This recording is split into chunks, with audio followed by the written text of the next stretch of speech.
Өрімтал бағдарламасы өз жұмысын әрі қарай жалғастырады. Телефонның пайда болу тарихы жайлы шағын ақпарат ала білдіңіздер деген ойдамыз. Дәл осы ұялы телефон арқылы өздеріңізге әрқашанда жағымды бір керек дүниелерді таба аласыздар. Дәл осы ұялы телефондарыңыз арқылы біздің бағдарламаны тамашалап көріп, өздеріңіздің сұрақ кеңестеріңізді жолдасаңыздар болады. Әлеуметтік желідегі парақшаларымызға міндетті түрде қабылдайтын боламыз. Ендеше бүгінгі Өрімтал бағдарламасының кезекті қонағы келіп жетті. Таныс болыңыздар, бүгін бізде тамаша, жақсы қол өнерші деп айтуға толық негіз бар. Аружан Бажирова. Аружан, қош келдің. Сәлеметсіз бе? Көңіл қалай? Жақсы, керемет. Сенмен жақынырақ таныс болайықшы. Қай мектепте оқисың? Жасың нешеде? Немен айналысасың? Мен 2015 жылдан бастап Назарбаев зияткерлік мектебінде оқимын, яғни 7-ші сыныптан бастап. Қазіргі таңда 12-ші сыныптамын. Осы жылы бітіремін мектепті. Және жасым 17-де. Танысқанымызға қуаныштымыз. Қол өнермен айналысасың? Иә. Бұл сүйіктісің деп айтуға толық негіз бар. Әрине, мүмкін болашақта өзімнің кәсібім ретінде де көруі мүмкін. Ендеше бұл қол өнер қалай бастау болды? Неден? Бұл бірден туа қалған жоқ, ешкім бірден барып үйірмеге бара қалмайды. Үйдегілер түрткі болды ма? Қалай басталды? Жалпы мен кішкентай кезімнен әжемнің тәрбиесін көп алдым. Және әжем өзіндік алаша, тықыр, түкті кілемдер жасап, мен әрдайым қызықтыратын. Және де әжемнен сол қол өнердің бастамасы болатын тігу, тоқуды үйрендім. Және де мектебімізде 2017 жылы қол өнері үйірмесі ашылғанда мен қызығушылығым бірден оянды осы салаға. Және де мен осы үйірмеге келу арқылы көптеген өнердің салаларын үйрендім.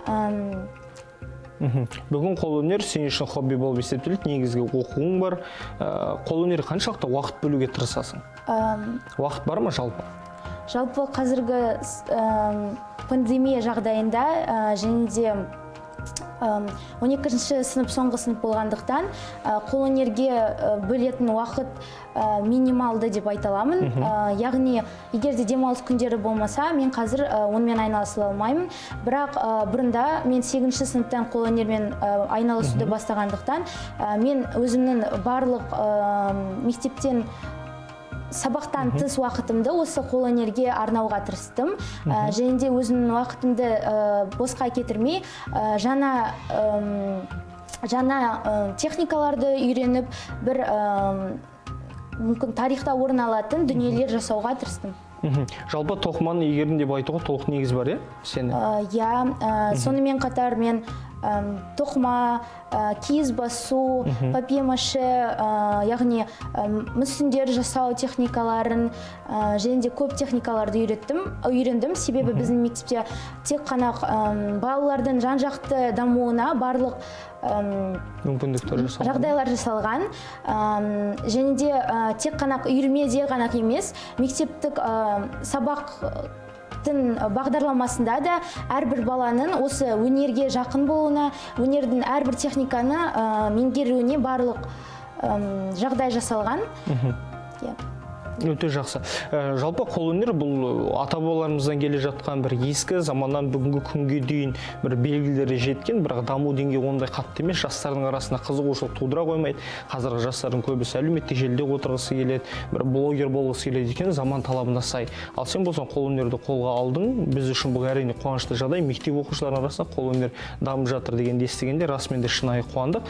Жалпы қол өнерді алдағы уақытта, болашақта да сен өзің жеке кәсібің ретінде мүмкін қазір заман талабына сай белгілі бір әлеуметтік желі, сайт ашу ойда бар, мүмкін оны да қолға алған шығарсың, тоқтал өтсең. Жалпы мен өзімнің болашақ кәсібім ретінде қол өнерді көрмеймін, бірақ мүмкін осы қазіргі таңда мемлекетіміз мәдениетті дамыту саласы үшін көптеген бағдарламаларды, рухани жаңғыру сияқты бағдарламаларды қолға алуда. Және де үкімет жалпы мәдениеттің білім алумен, білім деңгейін көтерумен, сауаттылық деңгейімен тығыз байланысты екенін қазіргі таңда түсініп келе жатыр. Және де мен өзімнің осы саланың дамуына өзімнің үлесімді қосқым келеді. Мысалға, сіз жаңында айтып өткен, мектебімізде біз сайт жасаймыз. Сайт немесе белгілі бір приложение жасауға мүмкіндік бар. Және де мен өзімнің хоббиіммен мүмкін болашақ кәсібім болатын бір сайт жасадым. Яғни бұл сайтта әрбір мен өнерлімін, мен осындай өнерге байланысты бір қызмет көрсете алам деген адамдар тегін өздерінің хабарландыруларын орналастырып, және де басқа адамдар осындай белгілі қолынан бір дүние келетін адамдарды таба алады. Яғни осы қазіргі таңда өнерлі жастарды қолдау үшін, оларға жұмыс табу үшін, әсіресе қазіргі жағдайда барлығымыз қазір үйде отырмыз, және де ешқандай көрмелер, музейлер жабылды, және де бұрынғыдай өнер жәрмеңкелері жоқ. Белгілі бір бұйым алғысы келетін адамдарға да қазіргі жағдай қиын болып келеді. Сол себепті осы сайт арқылы, осы платформада, яғни адамдар өздерінің іздеген қызметін таба алады және қызметтері жайлы хабарландыру орната алады. Тамаша. Бұл қосымша бар қазір уақытта? Ойластырылып? Бұл қосымша емес, бұл сайт. Яғни 1.7 шамасында мен бұны сайтты іске қосып, мүмкін қостанайлық Instagram парақшаларында өзімнің сайтым жайлы хабарландыру беріп, адамдардың осы сайт жайындағы білімін көбейткің келеді? Өте жақсы. Жалпы бұл идея қалай келді? Өзіңнің идеяң болды ма, әлде мүмкін ұстаздарыңмен ақылдаса отырып, қалай болды, қалай туды? Жалпы біздің мектебіміздің бағдарламасында терең оқытылатын сабақтар бар. Яғни мен терең деңгейде оқитын сабағым ол информатика. Және де осы біздің мектептік тапсырма болды. Және де адам әрқашан өзі қандай күнделікті не көріп жүреді, сол идеялар туындайды. Соған байланысты идеялар туындайды. Және де менің де идеям күнде барып жүрген қолөнер үйірмесіне байланысты болды.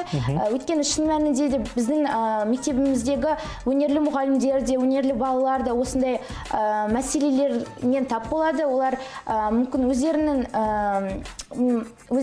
өнерін дамытуға қаражат жеткіліксіздігі проблемасы әрдайым туындағандықтан, мен өзімнің қажеттілігіммен қазіргі істей алатын дүниемді біріктірмеске деп ойладым. Және де мен үйірменің басшысы Ян Жолдыбаевна, мен жетекшім, ол кісі де осы идеяны қолдады. Және де маған күш, мотивация берді, өзінің идеяларын қосты. Және де мен ойынша, мүмкін егер де шын мәнінде де бұл сайт адамдарға керек болатын болса, ол болашақта шында да маған белгілі қосымша қаражат әкелетін, мүмкін мен кәсібіме де айналу мүмкін. Тамаша, өте саған тек қана сәттілік тілейміз дәл осы кәсіпте, дәл осы жұмыста. Себебі бұндай әлде болса бір Қостанай өңірінде ешқандай да бір теңдесі жоқ сайт деп айтуға толық негіз бар. Тек қана сәттілік тілейміз міндетті түрде. Әлде болса бағдарламамызды күтеміз деген ойдамыз. Осы дәл жұмыспен сенің жұмысыңды жарнамалауға, тағысын тағы оны әрі қарай өсіріп көрсетуге міндетті түрде көмегімізді, септігімізді тигізуге дайынбыз. Жалпы қолөнер бұл ата-бабаларымызды келе жатқан деп бағана ғана айттық, жоғарыда айтқандай, қазіргі уақытқа дейін келіп жетті, бірақ қазіргі уақытта енді мүмкіндіктер көп, яғни оны түрлі түсті қылып жасауға, тағысын тағы да бір ерекшелік адамның өзінің бір ішкі түйсігіндегі дүниелерді қосуға, бір қолөнерді, яғни бір картинаны жасау үшін қанша уақыт керек саған? Қай көлемде жасап шығара аласың? Автопортреттер бар шығар, мүмкін табиғаттың бейнесі, дәл осы картиналар қанша уақыт керек? Мен жалпы үйірмеге келгелі бері өзімнің үлкен дүниелер жасауға тырыстым. Өйткені шында да үлкен нәрселер әрқашан олар көп уақытты қажет еткенмен, олар көзге көрінеді, қызықтырады, және де белгілі бір байқауларда орын аларлық дүниелер жасадым. Және де олар әрдайым адамға байланысты деп ойлаймын. Ол әрине ол 2-3 ай, одан 1 жылға да баруы мүмкін. Және де адамның бөле алатын уақытына байланысты. Мен өзімнің жұмыстарым жайлы айтатын болсам, ең тез жасалған бұйымдар 1,5 айдың ішінде, ең ұзақ дегендері 1 жыл, 1,5 жылға дейін созылды. Әрине бұл мен оқудағы сабақтарыңа байланысты болды, иә? Жалпы бос уақыт табу Назарбаев зияткерлік мектебінде ондай қатты оңай емес негізі. Бұл қандай оқу орны екені барлығына белгілі, расымен де білімге баса назар аударатын мектеп орта болып есептеледі. Сонымен қатар сен қолөнерді алуға тырысып жүрсің. Жалпы бос уақыт бола ма? Қолөнерден бөлек, сабақтан бөлек табылып жата ма кейде? Әрине, болса не істейсің? Бос уақыт табылады, бірақ бос уақыт ол адамға байланысты. Сен егерде шаршап демалғың келсе, бос уақыт табуға әрдайым болады. Бірақ негізі өзім жайлы айтатын болсам, мен үшін қолөнер ол өзі демалыс түрі сияқты. Өйткені мен бір тоқып жатқанда мысалға ешқандай бөтен ойларым болмайды, тек осы тоқуға концентрация жасаймын да. Ол өзі маған демалыс сияқты. Мен ойымша адамдардың әрбірі демалыс деген нәрсені әртүрлі түсінеді. Және де жалпы бос уақытымда мен кітап оқуға тырысамын, сериал қарауға, және де және де Инстаграм сияқты әлеуметтік желілерде уақыт өткіземін. Өйткені шынында да қазір жаңалықтың көзі ол әлеуметтік желілер. Және де бір күн бір нәрсені қараймасаң, барлық трендтерден қалып қоясың. Және де әлем күнде жаңа бір нәрсе ойлап табуда, және бізде одан қалып қоймауымыз керек. Демек, хабардар болу керек, сол үшін сен әлеуметтік желіде отырасың. Солай ғой. Әлеуметтік желіні қаншалықты дамытуға тырысасың? Ондай ой болды ма сенде? Қазіргі уақытта енді мектеп қабырғасын әсіресе оқитын жасөспірімдердің арасында өзің сияқты көбісі бір блогер болып, тағысын тағы әлеуметтік желісін бір ерекше дамытып, басқаша бір өрнектеуге тырысады. Сен әлеуметтік желіде қалайсың, қаншалықты жиі отырасың? Қаншалықты сені заманауи деп айтуға толық негіз бар? Жалпы менің ойымша, әлеуметтік желіде өзінің белгілі қызықты контенті бар адамдар, контенті бар адамдар ғана аудиторияның қызығушылығын тудырады. Бірақ қазіргі таңда мен белгілі бір контент жасайтындай, аудиторияға қызықты бір құндылығы бар дүние жасауға уақытым аз. Сол себепті мүмкін жуық арада мен оны қолға аламын. Бірақ шын мәнінде мен әлеуметтік желіге, яғни блогингке қызығушылығым төмендеу. Өйткені мен ойымша одан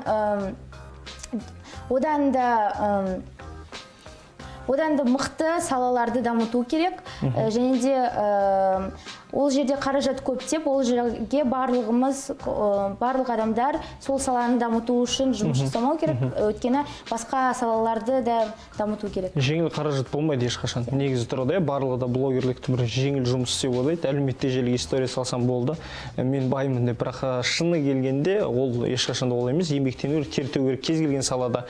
Мысалы, қолөнерде болсын, журналистикада болсын, тағысын тағы. Сүйікті пән бар ма?